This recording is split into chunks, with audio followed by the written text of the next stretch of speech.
Women were sold a notion that ending a pregnancy is like getting rid of bronchitis.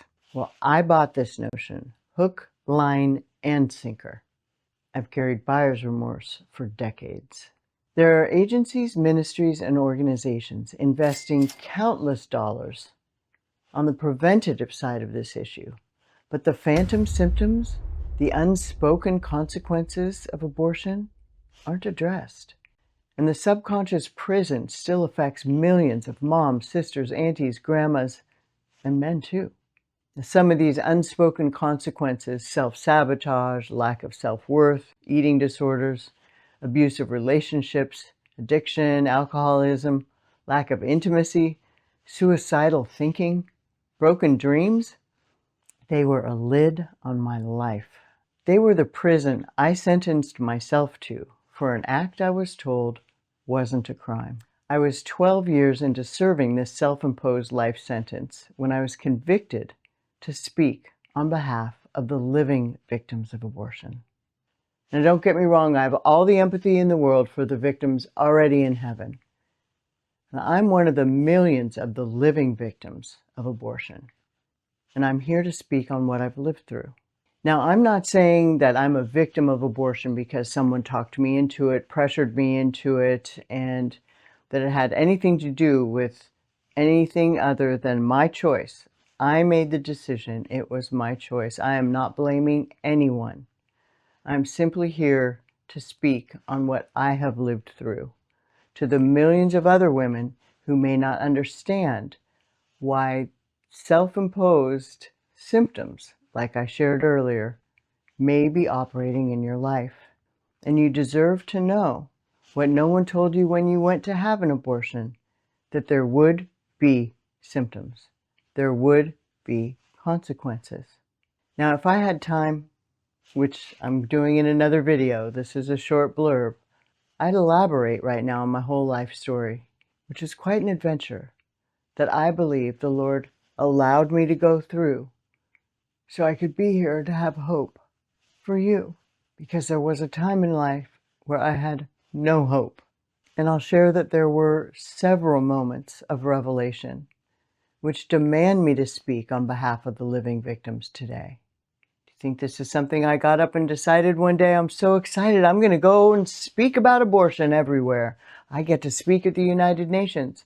I get to give a TEDx talk. I get to go talk to people about abortion, about my experience, about my stupidity when I was younger, about my unplanned and thought out decisions, No, I didn't wake up one day and say I was going to do that. I heard a voice. I felt the Lord. And I don't need to hear everybody telling me, oh, this is the lady who hears voices. I felt the Lord telling me, look, you need to share your experience to help others. Let your pain lead to somebody else's transformation. Go ahead, lay it all out there. In this world of everything's got to look great on social media, in this world of let's look like a magazine all the time, the California world I was brought up in of perfectionism, and I'm not blaming California for perfectionism, right?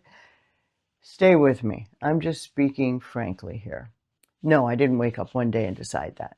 After quite a bit of back and forth with my precious beloved Lord and Savior, Jesus Christ of Nazareth, I was convinced that He wanted me to do this with my life.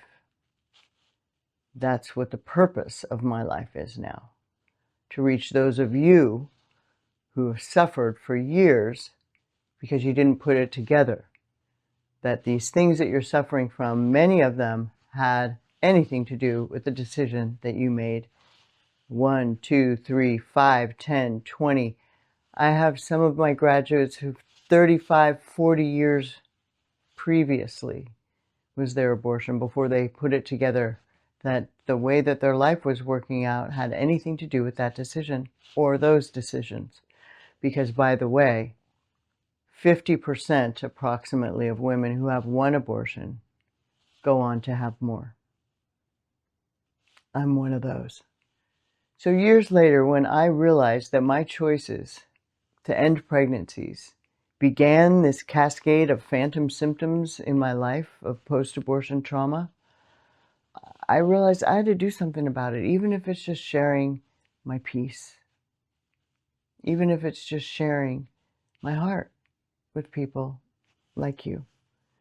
And hopefully you'll get something out of this to be able to share with someone else. Because think about it.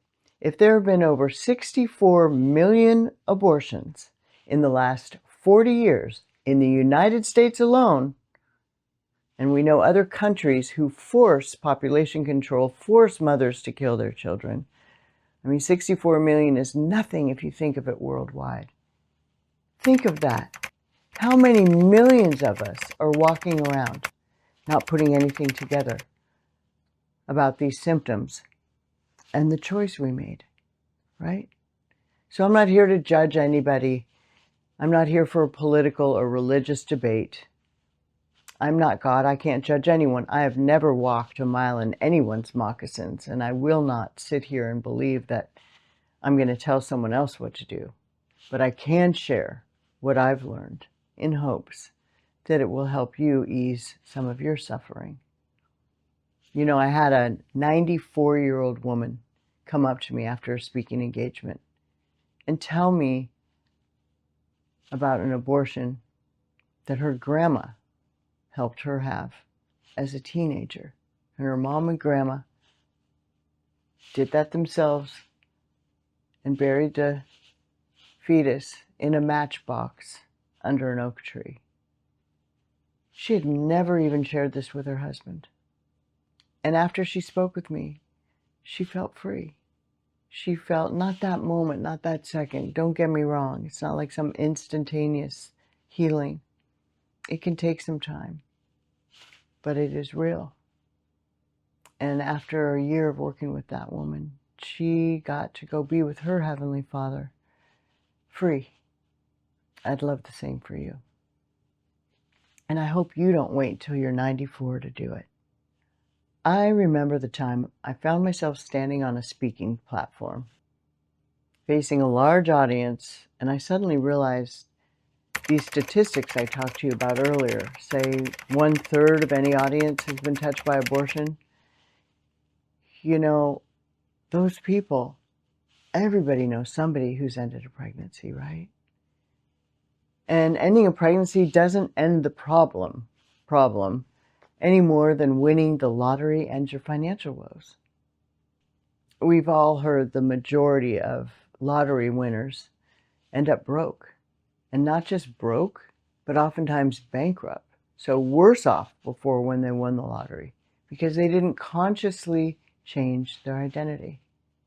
And that's what I'm all about here with you.